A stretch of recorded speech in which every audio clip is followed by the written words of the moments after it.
Welcome to JustWannaQuilt, a research podcast coming out of Tulane University Law School, where we explore all kinds of things, stories about quilting, tools, field trips, maybe some famous quilters stop by, and, of course, a little bit of copyright thrown in just for fun.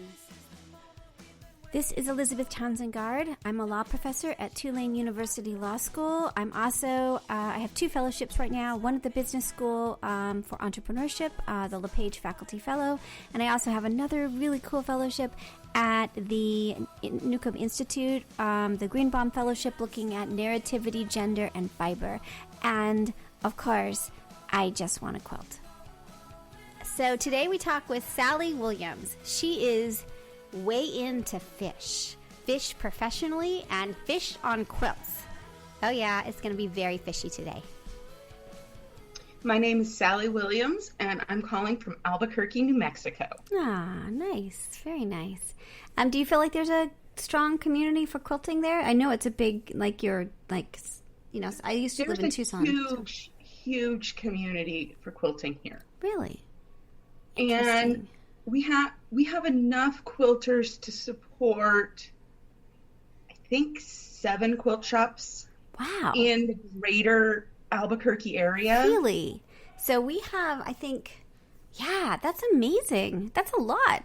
That's pretty cool. It is. And each one, they're all very specialized as to, like, if I want to buy a specific fabric, like a modern fabric, I'll go to Hip Stitch. If I want a very traditional print, I might go to Quilt Works or Ann Silva's.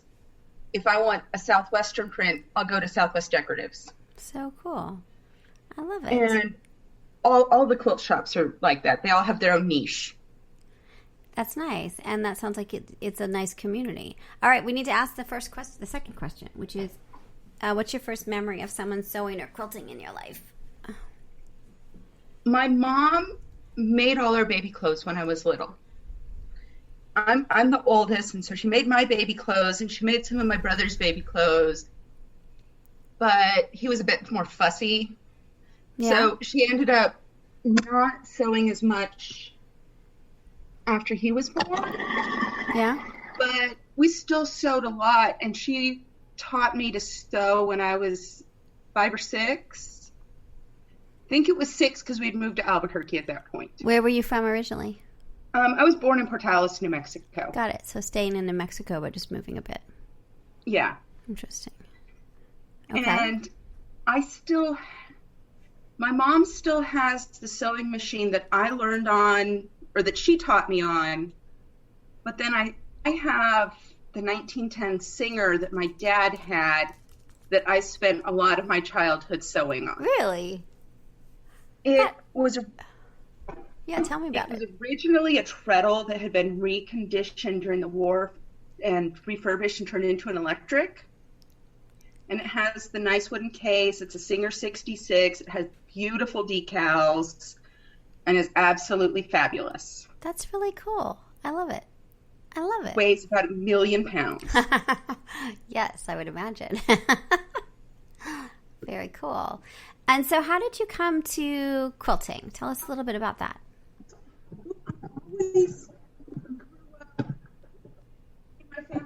Oh, hold on just a sec. I just stopped. Wait, stop. Sorry. The sound got really weird. Did you move? Try it again. There we go. Better. You're back. Is that better? Yeah, just like it was like you were underwater. So let me ask the question again. So tell me, how did you get interested in quilting?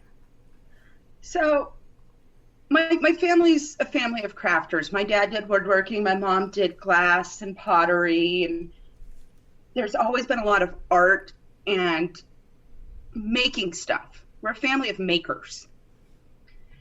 And when I was in college, I don't know who started it, but some of my friends were like, we should try quilting. And I was just about to defend my master's thesis, and I started quilting. I bought a lot of fabric, and then it sat because I had to defend my master's thesis. What was your thesis in? My degree's in geology, And my thesis was on late Cretaceous sharks. Okay, why? Why? Because they're cool. Because they're cool. They're fish, and they're fish. I was doing a vertebrate paleontology thesis, and there's probably 200 localities within a 3-hour drive of my house that have fish, that have paleo fish. Have fossil fish. Fossil fish. So did you always, I mean, because you're kind of fish-based, right? You're like a paleo person, like you're super fishy. So I have always been fish-based, and that started when my parents gave me a fish tank because my little brother was born. Uh-huh. And they're like, here, we're going to ignore you now. Pay attention to these. And you did. Because that's what you do for a 3-year-old. You give them a fish tank.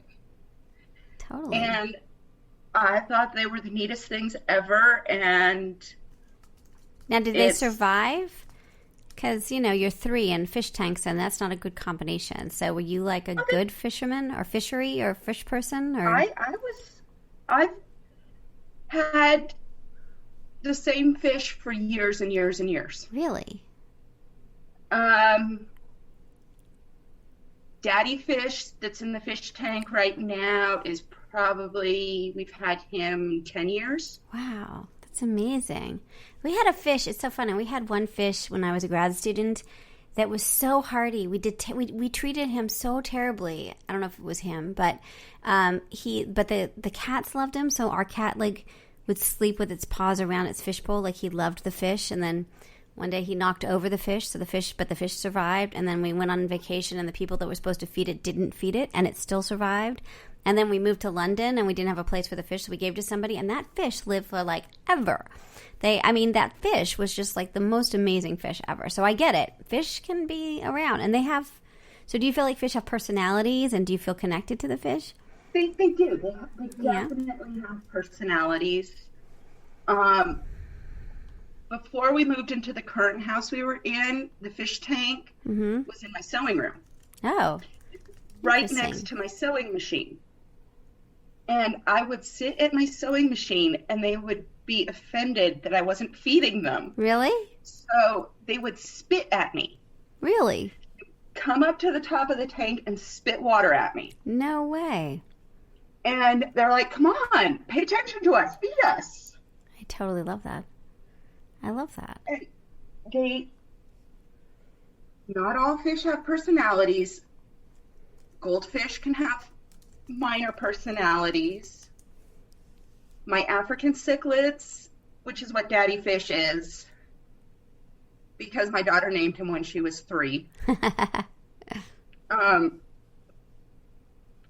Daddy fish, he's a yellow African cichlid of a Pseudotrophus variety. He has a great personality. Very cool. Okay, so you're fish-based. You got your you're into living fish and fish fossils of fish, and you did your master's work in that. And so you've bought a bunch of fabric, but you have to defend your master's thesis, so you aren't sewing. So what happens next? I carried that fabric around. In fact, some of that fabric is still in my closet. 15 years later. Year? Yeah, so what year are we talking? I defended my thesis in November of 2005. Oh, okay, so that's not terrible. No, it's not. And I got married about the same time, and it just kind of sat and got used to, I got a job, and that takes time. Mm-hmm. And I didn't really get back into quilting again until I was pregnant with my daughter in late 2007. Mm-hmm. And I wanted to make her a baby quilt. And what do you think that is? Okay, so I'm just going to ask you. So we hear this over and over again. Why do you think there is a need when you find out you're having a kid or you have a kid that suddenly you want to quilt? Because I see this a lot. This is a very common narrative. Why? Because quilts are love. Quilts are hugs. Quilts are loves. Quilts are hugs. It's so true. So true. no matter what is going on in life, you see the kid with their security blanket. Yeah. And it's a way of giving part of yourself to them. Yeah. Right. It's true. Like, no matter what, if I'm here or I'm not, here's a hug. I like that. I like that. I do. I think that's great. Okay. So you're having a kid, you're making a quilt. Did you buy new fabric or did you use the fabric you already had? I bought new fabric. Of course. I spent the first couple months of my pregnancy looking for these patterns that my mom had used when I was a baby that were animals. So it was a quilt in the shape of a horse or an elephant or a dragon. And it was a very simple, you put your backing down, you put your batting down, you put your top down, and you just zigzag along the edge of where you want the animal's outline to be. And then you trimmed it. And I looked all over and I couldn't find it. And then before you know it, you actually have a baby in your arms. And I never actually finished a quilt at that point. Very nice. All right. I didn't finish my first quilt until my brother's wife was pregnant with the twins in 2009. Got it. And did you finish those? You finished those? I then finished the quilts I had made for Mara when I was pregnant with her, and I made quilts for the twins before they were born. Interesting. Cool. And at that point, when Mara was 18 months old, she was sleeping through the night because that's what you always want. And you hit a point where you're like, I have to make something. I can't just play video games all day. Right. You got to do something. Right. If you play video games all day, you don't, when you're 80, you can't say, I made this. I had X number of level 80 characters in Warcraft. That doesn't mean anything. That's true. It's true. You wanted something more tangible. I wanted to leave a mark. Yeah. And so that's when I really seriously started quilting, was fall of 2009. And that's when I bought all of my fabric. There's so much fabric. Right. And so tell us a little bit about tell us a little bit more about who you are now. Well, I was joking around with a friend there's two big events that really shaped my quilting. One was in 2012, I went to London and I went to the British Museum. And if you've ever been there, yep, it's like everything you've ever seen in every textbook for history ever. It's true. And we decided we were going to spend half a day there. And this was really highly ambitious. And we do the Elgin marbles and the Rosetta Stone and all of that and do that wing. And then we're like, well, we'll just run across. We'll hit the Sutton Hoo exhibit. We'll sprint through the Hall of Enlightenment. And we'll end up at the Aztec masks in the end of that hall. Yeah. And we walked into the Hall of Enlightenment. Mm-hmm. And it's this big... It's one of the original rooms in the British Museum, and it's floor to ceiling, multiple floors up, bookcases, and those 1790s bookcases where you have books, and then you have a case of fossils, and over here you have your stuffed birds. You were so happy. You're so funny. See, your experience at the British Museum was very different than our experience at the British Museum. So we were very much like, first we'd been to the Vatican with our kid, and it was like a disaster. The whole thing was a disaster. But then we were at the British Museum, and my husband and I are both cultural historians. He's a cultural theorist. And we were very much kind of overwhelmed by the pillaging of, pillaging at the Vatican, but also at the British Museum, right? It's like they took all this stuff from all these people, and now it's here. And my kid, because this is the second time we had been in a big museum within the space of 2 weeks, that we were both like, I just can't believe this. The Elgin Marbles, all of it. She was like, why do you keep bringing me here? So our situation was we were like, yeah, we're sorry about that. You have to see the British Museum. You have to go. But yeah, we were a little overwhelmed by the whole, and it was so big. You had a focus. It was a little overwhelming, I have to say.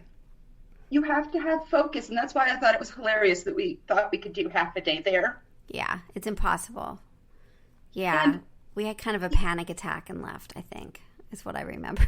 I could be remembering wrong, but I was, it was a weird day. So, but I'm glad your day was good. And you also have, things that you're connected to. And, I was there and I was taking pictures because I teach the Elgin Marble class in my art, so I was happy to do that. But, it was really a different experience. That's interesting. Okay, so you went to the British Museum, and that spurred you to do what?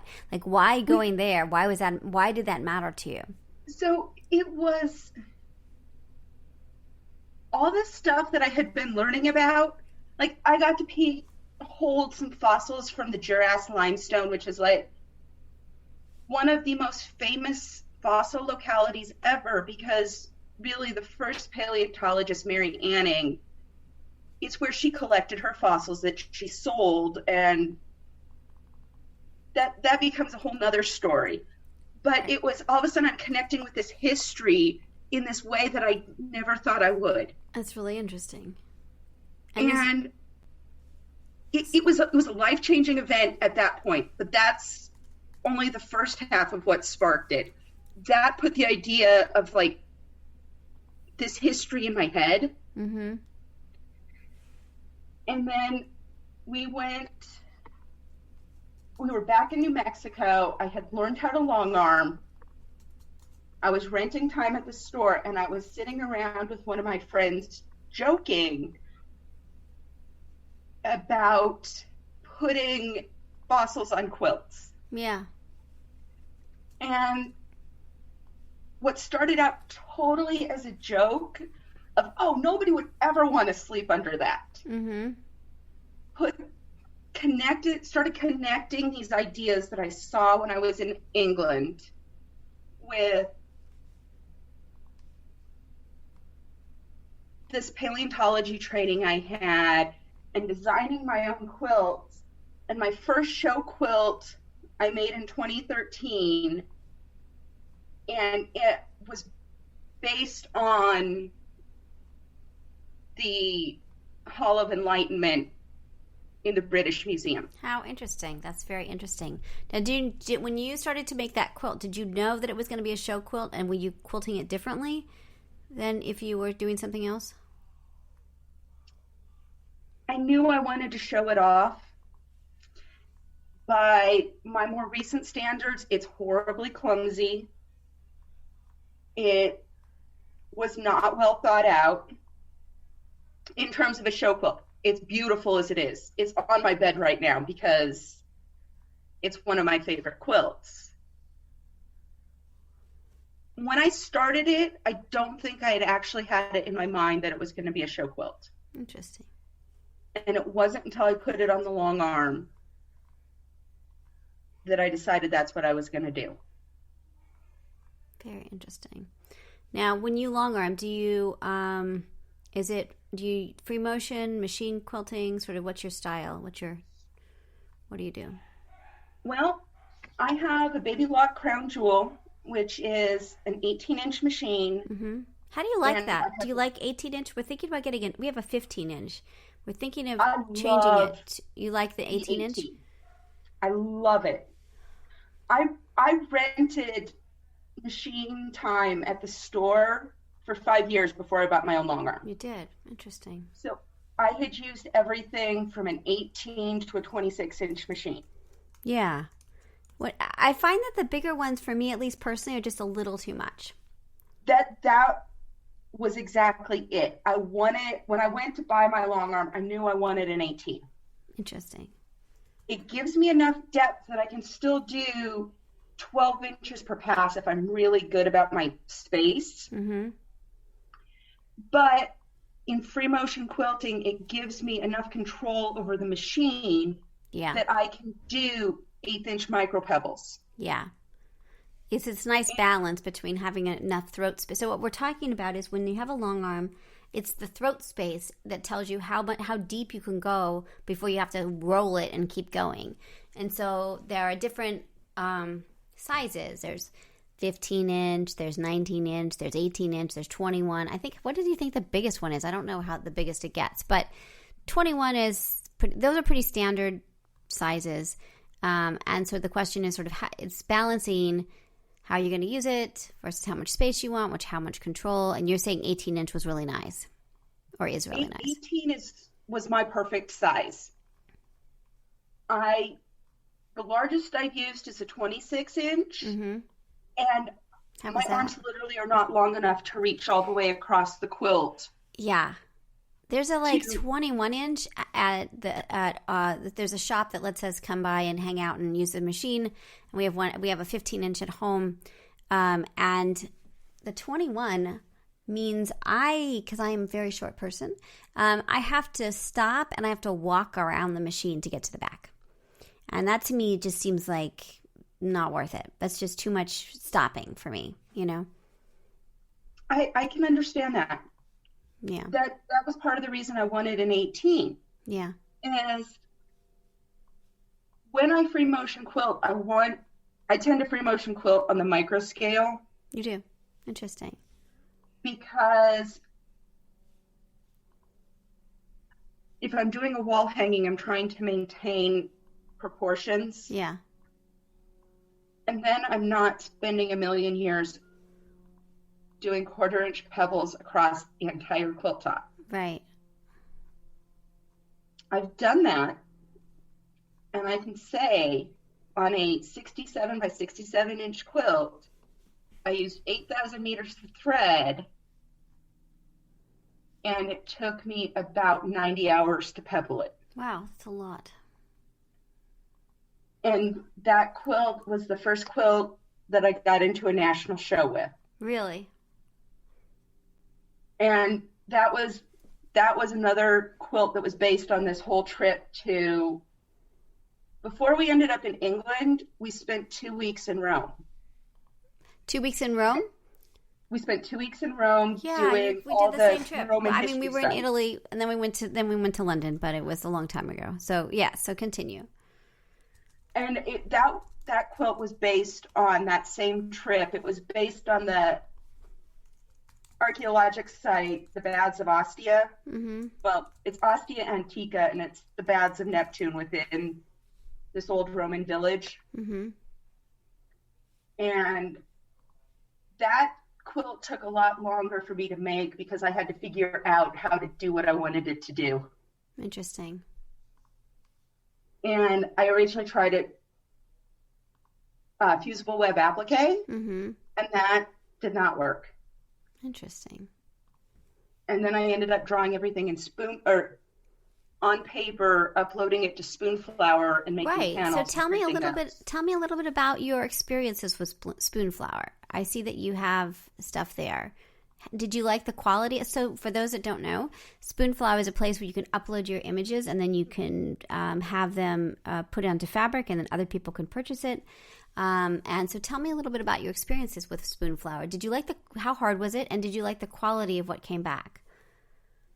I don't buy the base fabric that they have at Spoonflower because it's very thin. I don't like the hand of it. Yeah. But then the next step up is their plain old Kona cotton, which is Kona. It's a known quantity. It works really well. It's a little bit stiff when you first get the fabric, but once you wash her and dry her it's just like anything else.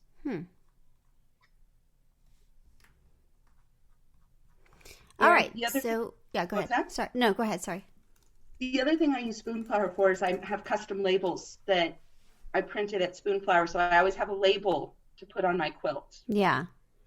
It's interesting. We've been trying to do labels, but we've had a little bit of a struggle, and it's all on my side. So we're trying to get labels for the project, but we haven't quite yet because we have to go through a bunch of different hoops, and I haven't been able to finish the hoops that I have to go through. So, so you like them at Spoonflower. So you're pro Spoonflower. I am pro Spoonflower. I like, because there's artwork, there's images, there's things I want to put on my fabric. Mm-hmm. That's the easiest way to get it onto my fabric.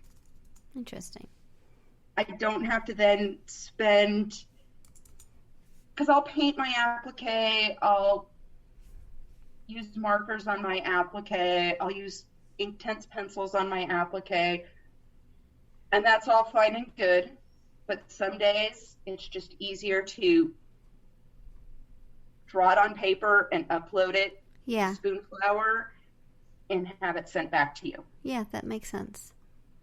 Now, how much do you, on the labels, are you printing a bunch at one time, or are you?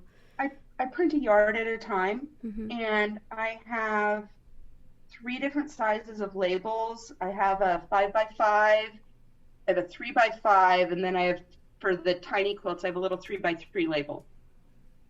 Interesting. And so I just order a yard of each one, and it lasts me a couple years. Very cool. Love it. I love it. All right. So tell me now, like, you have a long arm business, and you also do quilts with lots of quilts, but some have fish on them. Tell me a little bit about your long arm business. What do you think makes a successful long arm business? That's a good question, because I haven't figured that out yet. Yeah. I have a lot of repeat customers that come to me because they like what I can do. Mm-hmm. I have the full computer controls on my long arm. I can do basic edge-to-edge computerized that you can get anywhere. Mm-hmm. But a lot of the people that keep coming back to me are coming back they come back for the edge to edge, but they come back for the custom quilting. Interesting. Because they first brought me a quilt and they wanted me to do edge to edge. They like the service. They come back. Right. Because they see something that I've done for somebody else, that I've taken a basic 16 patch block on white fabric, kind of Irish chain layout, and turned it into a masterpiece. Yeah. And that's what keeps them coming back. Yeah. That's anybody can do edge to edge. Yeah. Yeah, I mean, and particularly if the computerized, I mean, I've kind of found that the edge to edge is now pretty, I mean, at first it was like scary, oh my gosh, can we do it? But now the software is so, at least with the Grace system, which is what we're on the Quilter's Creative Touch, with the recent updates, anybody can do it. It's like totally like, it's kind of remarkable how foolproof it is as long as you follow what you need to do. I mean, it takes a little bit of skill and you have to know a little bit. It's like any computer thing, right? It's not like, oh, I just turn it on. It's easy, but it isn't hard. Do you agree? Like, it's kind of interesting that's the situation, computer, you know? I spent 5 years doing entirely free motion before I upgraded to the computer. Yeah.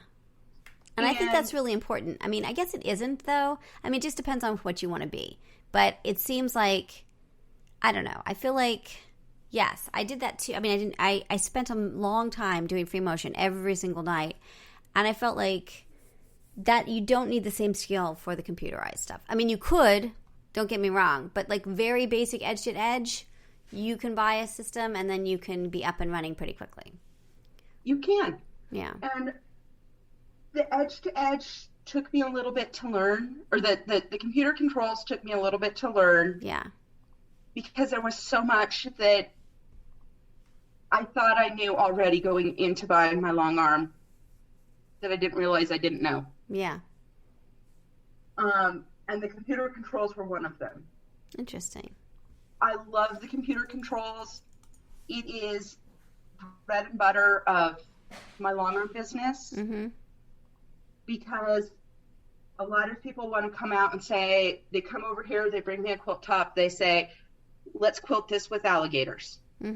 That's easy, Here's right? Your alligator design, and then we stitch it out. Right. And it's what pays the bills. It's what keeps my machine going. But it's not the same level. It's not, I don't find it as fun as getting on there and doing the free motion. Interesting. I'm just going to get, so it's so funny because I did free motion forever. Then we had the computerized system for I guess about 6 to 8 months now. And so I haven't been doing any free motion really. And now I'm kind of ready to get back to it. You know, I'm curious to see how either if my skill has improved or has just fallen apart, or I don't know. I'm just really curious to see what happens with this next phase. But it's interesting. They're very different skills, but they're helpful. You know, they're helpful. So the biggest thing both of them teach you, and this is sort of the biggest thing that I've learned with free motion. It isn't about the designs, you know. It isn't about how well you can execute those designs. You have to go into a custom quilt or into your free motion with a plan of what you're doing for the quilt. Because if I just doodle quilt all over it, then maybe I've lost the point of what I'm doing. Yeah. That's interesting. And some of the show quilts that I saw at Houston. Yeah. I didn't go to Houston this year, but I have friends that brought me back pictures from Houston. And some of the big winners, if you go look at the free motion quilting on it, it comes down to like they use 3 different designs, but they broke it up in an effective way with ruler work and the placement of where they put the pebbles, where they put the back and forth matchstick quilting, where they did, I can't remember what the third one was. I think it was swirls. But it was feathers. It was just very, very simple quilting, but it's just learning where to break it down. And you can do the same thing with the software, breaking it down to do your pseudo ruler work with the straight edges in the software, and your back and matchstick quilting. But that's a totally different skill than just running edge to edge. Yeah. It's true. It really is. When you do edge to edge, do you go off the fabric edge to edge? Yes. I will, when I lay out my pantograph or my design, I will lay out 4 rows of it, even though I know that's more than my quilting depth. And I will, when I draw my crop box, I go 1 inch over each side, because not everybody's quilt is square. No, most people are not quilting square, actually, don't you think? It is very hard to actually quilt square. Do you agree? That is so incredibly true. Yes, it's like people don't understand. We will have people square it up, but then it's still not square. I tell people not to square it up until I've quilted it, because then it gives them extra space to square it up in the end. Interesting. Very interesting. And when we work on squaring stuff up with my students, I don't square it up to the outside edge. I will pick a line on my big giant ruler. It's like a 16 by 16 square ruler. And we'll pick the line that runs on the inside of the border. So I'm squaring up to the inside of the border of that outer border instead of the outside. Why is that? Because visually, if I'm looking at a quilt, I want that outer border to be the same distance, no matter what. So if I have a 6-inch border and all of a sudden it veers to 7 inches, that's going to become visibly noticeable. But if I square it up along that inner border, yeah, I use that inner border as my square line, then I'm keeping that outer border consistent no matter what. That's very interesting. Okay. So because we were talking about not everybody's quilt is square, and you also have other factors like the leads stretch out of shape.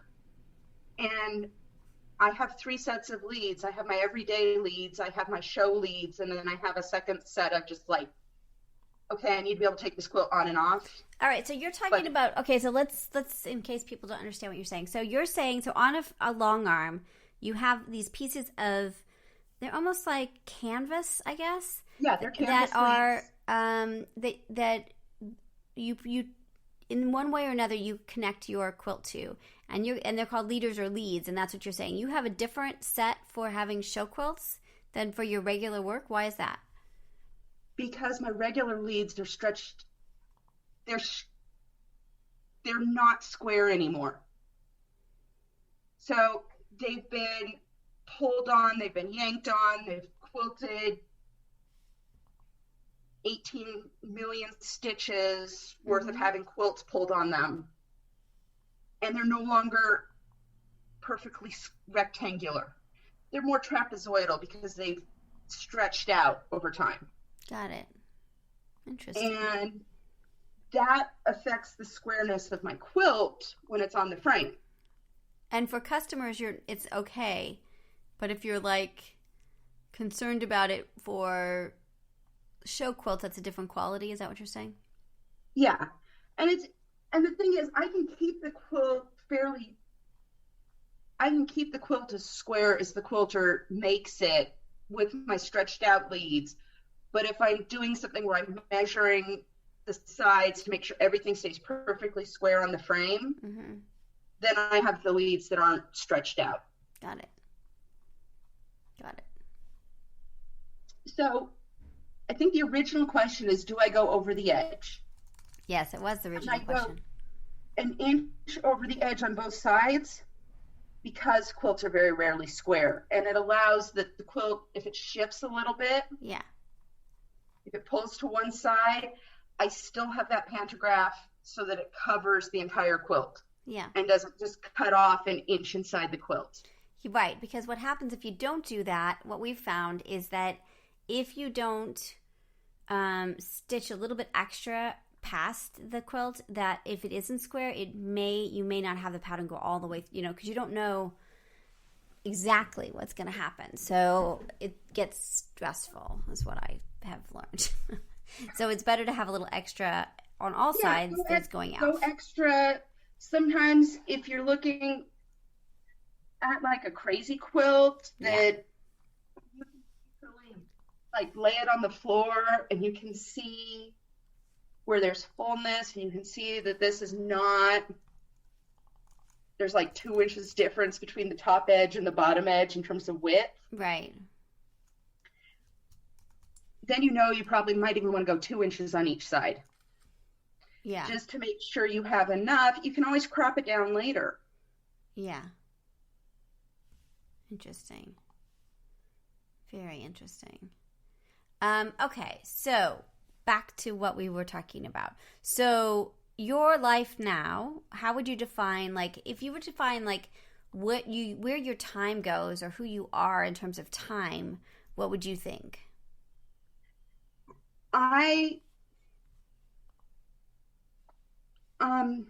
That's a hard one because there's never enough hours in the day.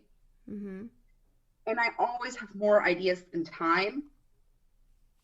And like right now, in the next couple weeks, I have 2 commission quilts and 2 customer quilts to get done before Thanksgiving. That's a lot. That is a lot. And I also have a show quilt that got kicked off the long arm yesterday, so we could do a customer quilt last night. Now, let me ask you a question, a couple of things. First of all, how long do you think it takes you to do edge to edge from the moment you start to the moment it goes away using the computer with the quilts? What's your time? What kind of time are you budgeting?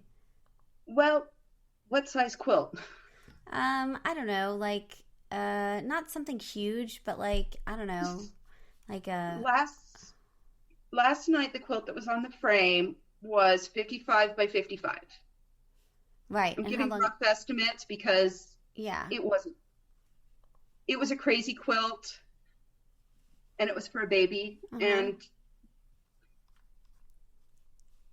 we we didn't do the most basic edge to edge on it, but it took us 5 hours. Yeah, that sounds about right. Yeah. And for quilts that size, basic edge to edge, it can go anywhere between 3 hours and 6 hours, Mm-hmm. depending on the complexity and the density of the quilting. Yeah. Now, how do you put your quilts onto the long arm? Do you use? There's a number of different systems or methods that people use. What do you think is the best? Well, 90% of the time I use red snappers. You do. I love my red snappers. We'd use those too. So red snappers, for those who are listening and are curious, are these? They're red. They're like there's a tube that you sew into, like a dowel that you sew into the leader, and then you snap on. You take your fabric, you put it over that, and then you snap it on. And so you do that instead of pinning, right? Yes. Mm-hmm. And so I use the red snappers on the backing of the quilt only. Mm-hmm. I float my tops Mm-hmm. because to me that allows me to keep the quilt more square than if I pin it to the Mm-hmm. bottom lead. Totally. I totally But agree. that is my preference, and I did pin to the bottom lead for a long time, You did. and it didn't. I find I get a better result floating than Interesting. pinning Very the top. interesting. Huh. So I have the red snappers. Yeah. My intermediate set of leads that I will, if I know I'm going to have to take the quilt on and off, Yes. I have zipper leads. You do. And how do you? So, for those listening, zipper leads are the system where you have a zipper on the leader has a zipper, and then you sew a zipper or pin a zipper onto your top or your back. Sorry, your back, and then you can zip it on and off. So we haven't tried that before. How do you feel that is? And my worry with that one is always that if you're not squared up properly, it's going to be really a mess. You know what? I've never had a problem with it being not square. I Interesting. mean, they stay as square as any of the other systems that you can do. Yeah. Because you have a center mark in it. You're lining your center up to the same point each time, Yeah. and you're pinning your quilt top to that. Interesting. And then the last thing I do on my show leads, I just pin based on those, Yeah. because pinning allows me to, if there's a little bit too much fullness in this side or this other side, I can pin it in Yeah. Interesting. without messing too much up, distorting too much. Yeah. Really interesting. Seriously. That's When you interesting that put- you're using different, like you're using all of it. Like you're using it for different reasons, but you're doing everything in, I think that's really interesting. The part of the reason I use the red snappers most of the time is it'll take me 20 minutes to load a quilt top or load a quilt completely onto the frame Yeah. with the red snappers. If I pin based, you're looking at least an hour of time. Yeah. Seriously. I get that. That totally is true. I totally agree with that. What's so interesting is that how I think that the red snappers are very forgiving as well. So if you put it on and then you find that it's still not square, you can kind of nudge it and change it a little bit. It just seems really good for that. It is. And the other thing you can do, if you're getting into there and you realize it's not exactly square, Mm-hmm. everybody has all these like boxes of scraps of batting around, Mm-hmm. and you can go tuck in just a tiny piece of batting between the quilt back and the frame, Mm-hmm. wherever you're having that little bit of fullness, just to bring it taut with everything else. Interesting. That's very interesting. Especially if you're doing something that's really fiddly in terms of like, I really need to make sure my 1/4 inch spacing is lined up between my previous pass of my pantograph and my next pass of the pantograph. Mm-hmm. It's a way of adjusting the quilt just a little bit to bring it back into square. Interesting. Very interesting. That was the biggest thing that I learned to improve keeping my quilt square when I was learning, was that I could do that and bring everything back into square. Very interesting. Huh. Very interesting. All right. So for those that are thinking about long arming, and so we're doing interviews about long arms, you said you rented a machine for about 5 years. Do you suggest people do that they go try? We're doing right now, sort of what we've been doing is we're trying to help people experience it and learn about it. So we have, I don't know, they're not lessons, they're like hanging out sessions where you can come and we have a number of different places that we're doing it in New Orleans where you can come and sit with, we help you. You either want a free motion, you want to do the computerized stuff, we hang out with you. It's like a day, and we charge like $75, and that goes into our thread. It's like our thread, I don't even know what you call it. But thread stash. Well, no, so when we buy thread, we have more money to buy thread. So it's like our thread kitty, I guess. So, and then we include thread with the thing. So it's really, you're just paying for everybody's thread. Everybody's putting in money so that we have thread, lots of different kinds of thread. And, we've been doing this for about a month now. And it's been really fun because like people who felt like they couldn't do it are totally mastering it. We hang out. Other people show up even if they're not putting their quilts on. So it feels very kind of old-fashioned-y kind of thing. And it feels like people are...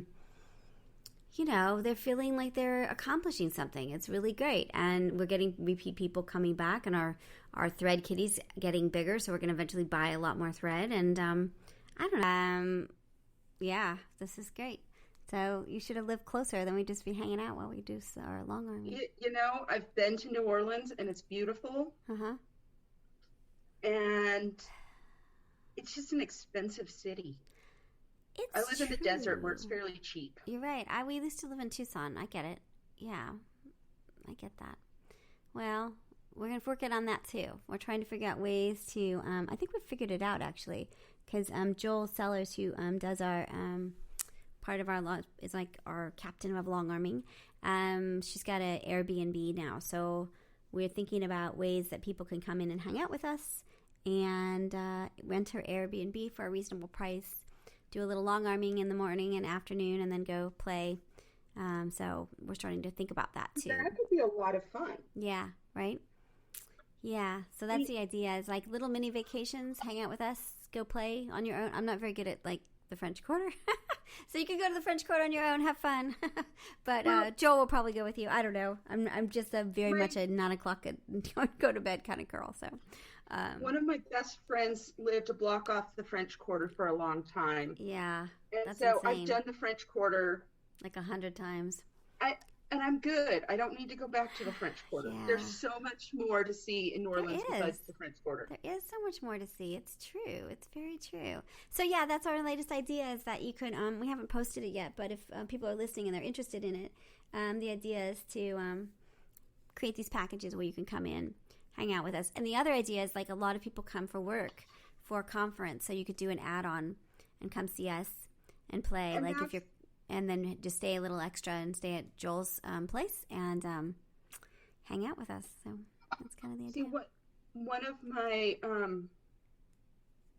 the ladies I hang out with has this idea that she wants to take the space that's across the street from where she lives and turn it into a quilt retreat center, just like what you're trying to do. Yeah. And we haven't quite figured that out yet either. Yeah, so. It's funny. I don't think we're doing it. I mean, we looked at buying it was this really creepy, it used to be a bar, but it had sleeping accommodations on the second floor.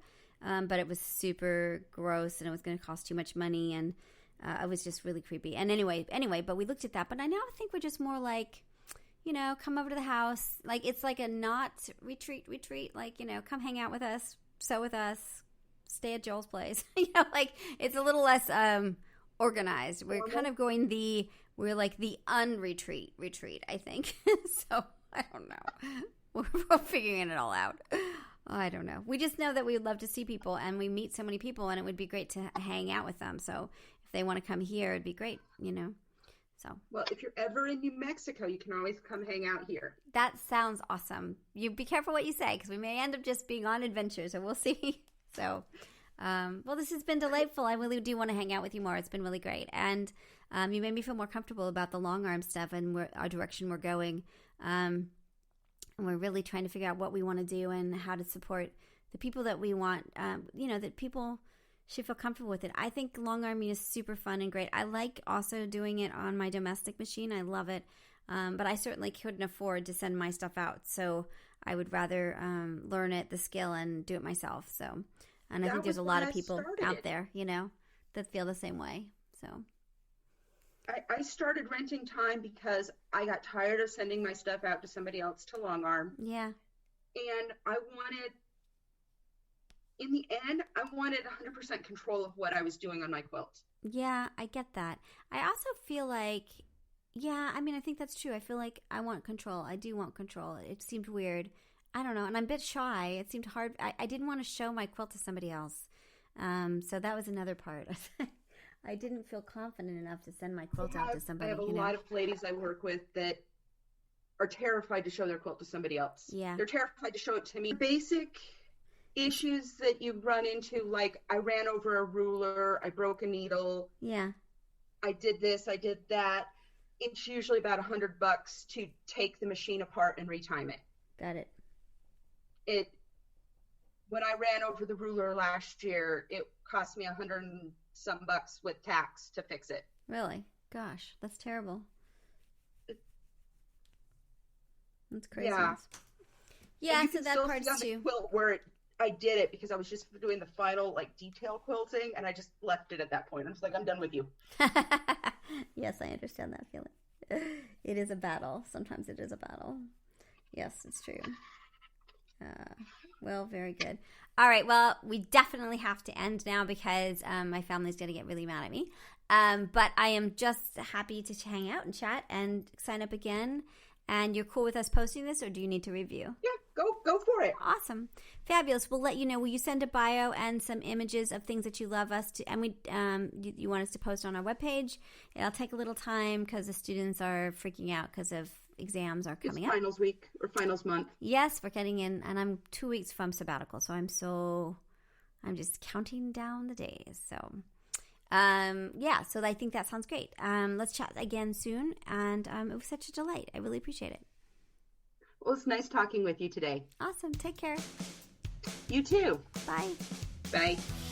So you've been listening to Just Wanna Quilt, a research podcast coming out of Tulane University Law School. And I'm Elizabeth Townsend Garr. If you like this podcast, keep listening. Also, we have a Facebook group. Come join us. We talk about a lot of things. We also have an Instagram account. And of course, most importantly, I really hope you get a chance to quilt today.